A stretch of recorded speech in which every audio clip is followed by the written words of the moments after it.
Yan, ito yung Greenland, hindi puro snowland.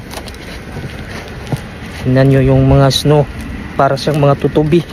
Ano, halos hindi ka na makakita. Yan, puting puti. Yan, ganito sa Greenland pag nagtuloy-tuloy itong snow, tataas ng tataas.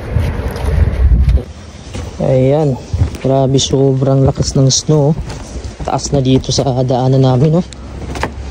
Ito yung panahon ngayon sa Greenland. Ayan, parang mga tutubi na puti. Ito na yung nadadaanan natin.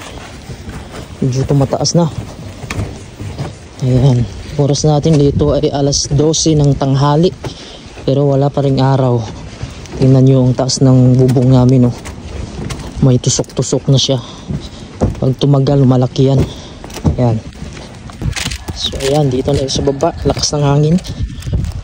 At saka ito yung paligid natin. Ayan, mga sasakyan natin at tambakan na. Ito yung sasakyan namin dito sa gilid ng kanal. Tambak na din yung snow. Mahirap dyan pag mahulog ka. Ayan mga master, lilipat kami ngayon ng wire. So ito yung wire sa likod namin. Ayan, so natambakan na siya ng snow. So ganito yung mga wire dito, nakatambak sa labas para mabilis na namin kunin, kaso natambakan din ng snow. So ngayon nilipat namin to. So ito yung mga klase ng wire dito. Ayan, para sa mga royal cord. Mayroong malalaki, mabibigat. Ayan, so ililipat namin to mga master. Kasama ko yung Pilipino dito. Ayan mga kabayan, ito yung mga wire namin dito. Ililipat namin dun sa kabila. Ayan, dahil nga lilinisin itong area na ito. So grabe, ang kapal ng mga snow dito, natambak dito sa wire namin. So nung summer kasi dito namin nilagay, tapos nung nag-snow na, ito na yung mga wire dito mga kabayan, no? Ang kapal na. Pag hindi namin tatanggalin to dito, disturbo kasi sa daanan, lilinisin kasi nila ito. Ayan yung tambak na snow. Yan. So doon namin ilalagay sa dulo. So ito yung construction site namin. So alas 8 na dito ng umaga, ang dilim pa rin. Ayan, ganyan yung mga itsura ng mga wire dito mga master, oh. Ayan, grabe na yung kakapal na yung mga snow dito. Ayan, rolyo siya, na parang mga royal cord lang siya, pero solid wire yung loob niyan, at saka mabigat, at malalaki yung iba. Ayan, malalaki yan.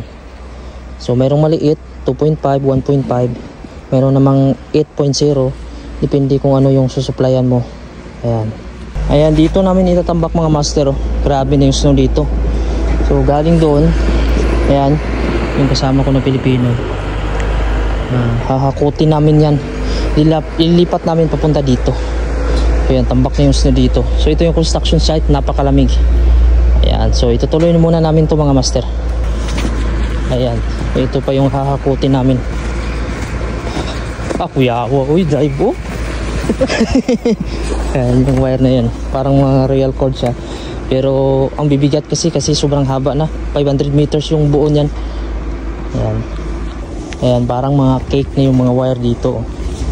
Ayan, ito parang mga cake na mga master, oh. Ang kapal lang ito dito. Ayan, ito yung mga wire dito, orange sapphire naman to. Ayan, tatanggalin natin to. Ayan mga master, na i-transfer na namin yung mga wire dito. Ayan yung pong mga wire pala dito, mga rolyo lang siya. Tagpa 500 meters yung sukat yan. Mayroong 1.5, 2.5, may 5 core, 3 core. Ayan, yung orange sa mga fire cable. Ito naman yung mga itim para sa mga motor. Ayan. Yung mga gray naman, yun yung mga supply sa mga outlet, ilaw. Ayan, sa mga telephone, ito mga telephone to. Ito mga empty na to, itatapon yan. So yan ang mga master, no? Ito na yung trabaho namin ngayon. At papasok na kami sa loob ng building dahil magtatrabaho kami. Ayan. Kung ikaw ay magtatrabaho bilang isang construction dito sa lugar ng Greenland, ganito yung panahon. Madilim, makulimlim. Minsan wala siyang araw, minsan lumalabas yung araw pero saglit lang. Tsaka ang daming snow. Kakatanggal lang ng snow ngayon sa daanan dito. Ayan, pag tuloy-tuloy ang snow ay tumataas ng tumataas. At saka napakalamig dito. Lalo na tuwing umaga sa pagpasok mo ay medyo mahirap. Pero dahil nga trabaho yung pinunta natin dito, ayan, kaya-kaya lang. So ganyan yung mga design ng mga bahay ngayon, mga modern house na ngayon yung ginagawa dito sa Greenland. Dati yung mga bahay dati ay mga bungalow type lang. Ayan, so ito yung building na tinatrabahoan namin. Ayan mga kabayan, ito yung daanan namin dito papunta dun sa bahay namin. Yan, ito yung kahoy na daanan namin.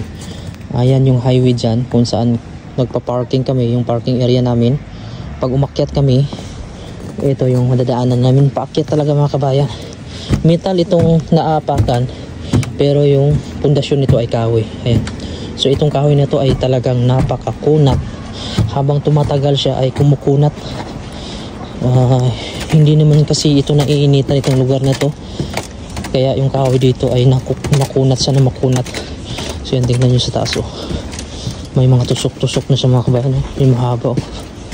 Ayan, so ganyan yung mangyayari kapag tutubig siya, magpuprosin. Ayan, so ito yung daanan natin, puro snow. Kailangan pa naming tanggalin ito mga kabayan. So yun yung pinakadulo pa sa amin. Medyo napakahirap dahil nga yung sapatos mo ay lulubog talaga sa mga snow. Ayan, oh, tusok-tusok. So yun, ito yung paligid natin. Ayan.